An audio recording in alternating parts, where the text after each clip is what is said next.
Tudo isso é a construção da nossa sexualidade. Então, a forma como todos esses fatores compõem esse ser humano, por isso que a sexualidade ela tem muito mais a ver com identidade do que com sexo. A sexualidade ela é multifacetada, a sexualidade humana. Ela tem várias facetas. E uma das facetas é a relação sexual. Nós poderíamos dividir a sexualidade do ser humano em dois grandes compostos, vamos colocar assim. O primeiro é a afetividade e o segundo é o erótico e o sensual, tá? Então, Sim. dentro da afetividade, que é o que a gente vai, de repente, ali trabalhar com as crianças, somente essa parte da afetividade, é que estão todas as nossas relações que se compõem desde a formação minha lá no ventre da minha mãe. Então, essa afetividade, essa forma como ali eu vou aprender o respeito, o amor, o cuidado, tudo isso daí é a composição da afetividade, muito distante do erótico e do sensual, que só vai chegar na minha vida lá na minha adolescência, né? E que se estiver bem consolidado o afetivo, eu vou desenvolver relações românticas posteriormente na minha adolescência, que são relações saudáveis, incluindo a relação sexual. Se isso não for bem estabelecido, a relação afetiva, provavelmente na minha adolescência, ou na hora que eu começar a viver relacionamentos românticos, eu vou objetificar pessoas, porque eu vou buscar a afetividade que me falta. Então, eu vou a todo custo, inclusive através da relação sexual, fazer com que alguém me dê o afeto que me falta. Isso é muito forte. Isso é muito forte. Né?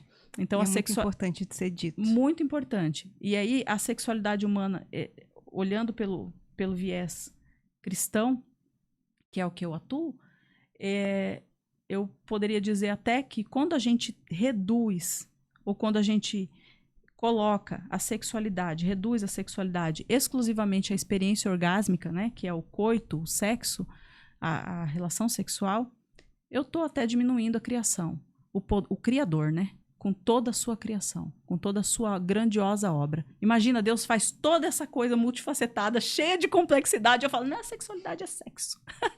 Cara, isso é um pequenino fator, entende?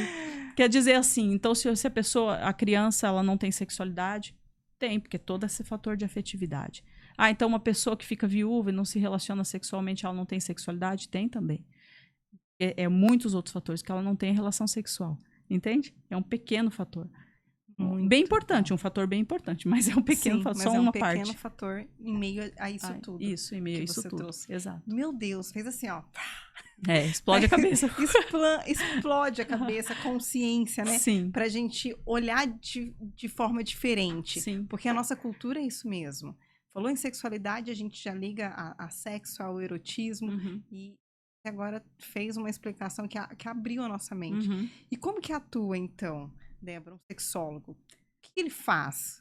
Como que é o trabalho de um sexólogo? Aí a gente vai ter várias vertentes, né? Vai ter o sexólogo que vai atuar clinicamente, que aquele sexólogo que é da área da saúde, um médico, um fisioterapeuta pélvico, outros profissionais da área da saúde, às vezes um enfermeiro, ele consegue inclusive fazer até consultas mais voltadas ali ao corpo humano e a parte biológica, vamos colocar assim. E esse sexólogo, ele pode inclusive fazer consultas mesmo, né? Analisar às vezes dor sexual, esse tipo de atuação.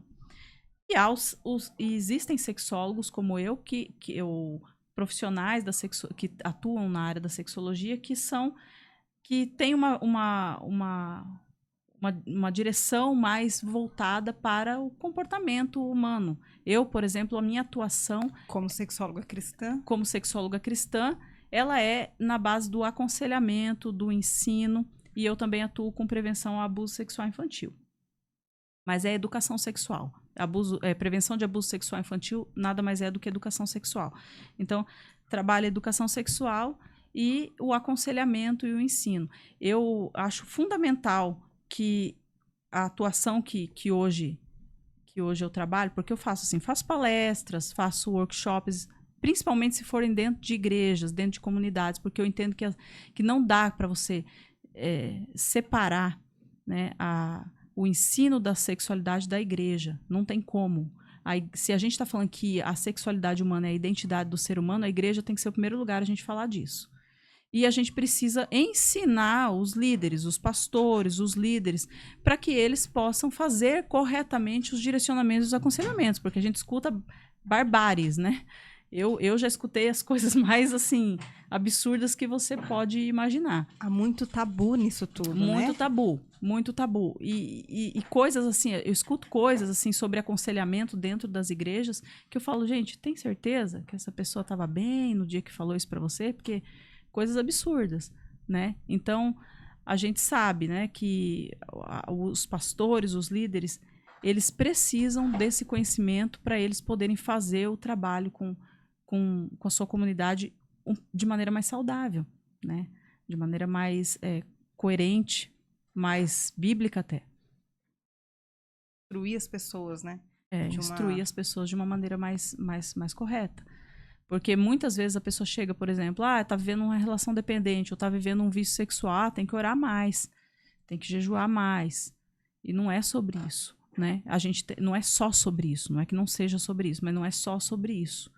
Porque a gente tem um monte de contexto que envolve, né? Como a gente falou, esse é um ponto que está disparando ali dentro de um vício, por exemplo. A gente vai sempre falar o espiral, né, da degradação que o Steve Gallagher fala, que é um autor que fala sobre vício sexual. Quando você começa a entender como é que chega nesse ponto do vício sexual e até do crime sexual, algumas pessoas elas vão caminhando, né? Desde a gente forma. A educação sexual é tão necessária, Rani, que hoje, ainda mais com a internet, nós temos formado abusadores. Os pais, a igreja, a comunidade, nós temos formado abusadores. Nós estamos entregando os nossos filhos para que eles tenham tantas questões e futuramente eles se tornem abusadores. É uma coisa assim, não estou dizendo que isso é um decreto, não é isso. Mas a gente precisa aprender, nós pais, nós pastores, nós líderes, nós precisamos aprender sobre esse assunto e aprender a proteger a nossa criança. A gente vê cada vez mais cedo. Outro dia estourou um caso, alguns meses atrás estourou um caso no Fantástico que foi absurdo. Um menino com 13 anos de idade, ele tinha uma rede de abuso, de pedofilia.